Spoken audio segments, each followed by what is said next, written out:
తండ్రి అయిన దేవుని యొద్ద నుండి ప్రభువైన యేసుక్రీస్తు వారి యొద్ద నుండి కృపా సమాధానములు మీ అందరికీ కలుగును గాక. ఆమేన్.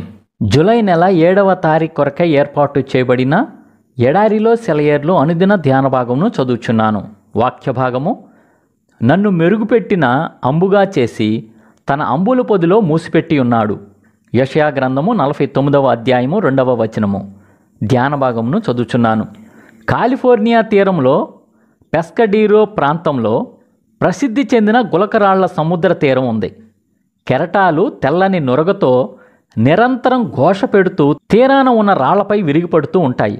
చిన్న చిన్న గులకరాళ్ళు అలల మధ్య చిక్కుకొని అటు ఇటు దొర్లుతూ ఎగిరెగిరి పడుతూ ఒకదానికొకటి రాసుకుంటూ మొనదేరిన కరుకు బండలకు తగిలి అరిగిపోతూ ఉంటాయి.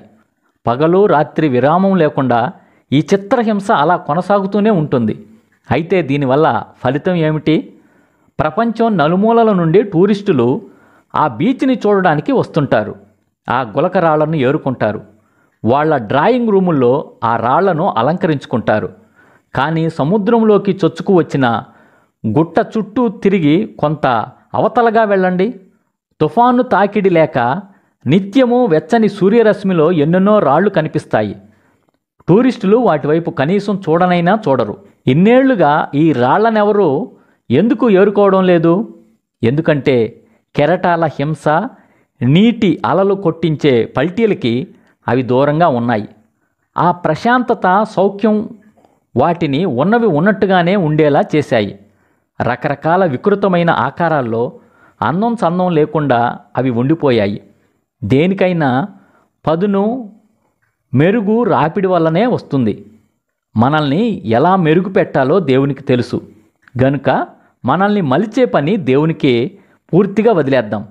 మనం ఏమి చెయ్యాలో నిర్ణయించేవాడు ఆయనే గనుక ఆయనకు ఇష్టం వచ్చినట్టే మన ఆకారాలను సరిదిద్దడానికి ఆయనకు అధికారం ఇచ్చేద్దాం. సుత్తి దెబ్బలు శిలను తొలుస్తూ హింసతో రంధ్రాలు చేసే ఉలి, కృంగిపోతున్న హృదయమా, అవన్నీ నా సృష్టికర్త చేతి పరికరాలే. దైవ కార్యాన్ని నాలో జరిగించేవే. దేవుని ఆభరణాలన్నీ స్ఫటికాలుగా మారిన కన్నీళ్లే. ఇదే ఈ దినమునకై ఏర్పాటు చేయబడిన ఎడారిలో సెలయేర్లు అనుదిన ధ్యాన భాగము. సమస్త జ్ఞానమునకు మించిన దేవుని కృపా సమాధానము ప్రభువైన యేసుక్రీస్తు వలన మీ హృదయములకు, మీ తలంపులకు కావలి ఉండును గాక. Amen. Praise the Lord. Shalom. ప్రార్థన. పరిశుద్ధుడా, ప్రేమ కలిగిన తండ్రి యేసుక్రీస్తు ప్రభువా, మా రక్షకుడా, మా విమోచకుడా, నీకు వేలాది వందనములు, స్తోత్రం చెల్లించుకుంటున్నాం ప్రభువా. మమ్మల్ని ఆత్మీయ స్థితిలో మెరుగుపెట్టిన అంబులుగా చేస్తున్న విధానం బట్టి వందనములు, స్తోత్రములయ్యా. దారిలో సెలవించిన నీ బిడ్డల్లో ప్రభువా, ఎవరెవరైతే ప్రభువా వీటిని ఎదుర్కోలేక అలసిపోయి ఉన్నారో, కృంగిపోయి ఉన్నారో, వారు ఏమాత్రం కూడా అలసి కృంగిపోకుండా ప్రభువా, అయ్యా నువ్వు ఒక్కనొక దినాన తండ్రి మెరుగుపెట్టిన అమ్ముగా చేస్తున్నావని ధైర్యంగా ముందుకు సాగటానికి, అయ్యా నీ వైపు చూస్తూ ప్రభా ముందుకు సాగటానికి కృపా ధన్యత దయచేయమని వేడుకొంచున్నాం ప్రభా. అలాగే మా దేశాన్ని, మా రాష్ట్రాన్ని, మా జిల్లాని, మా గ్రామాన్ని దీవించి అయ్యా శాంతి భద్రతలో నెలకొల్పబడేలాగా సహాయం చేయమని వేడుకొంచున్నాం ప్రభా. ఇప్పటి వరకు మా యొక్క దేశానికి, రాష్ట్రానికి, మా జిల్లాకి, మా గ్రామానికి ఇచ్చిన నీ కృపా కాపుదల భద్రతను బట్టి నిన్ను స్తుతిస్తూ ఘనపరుస్తూ మా దేశ ప్రధాని, రాష్ట్రపతి, గవర్నర్లు, శాసన నిర్మాణ సభ్యులు వారు ఈ దినం చేస్తున్న పనుల్లో, ప్రయత్నాల్లో మీరే తోడుగా ఉండమని వేడుకొంచున్నాం ప్రభా.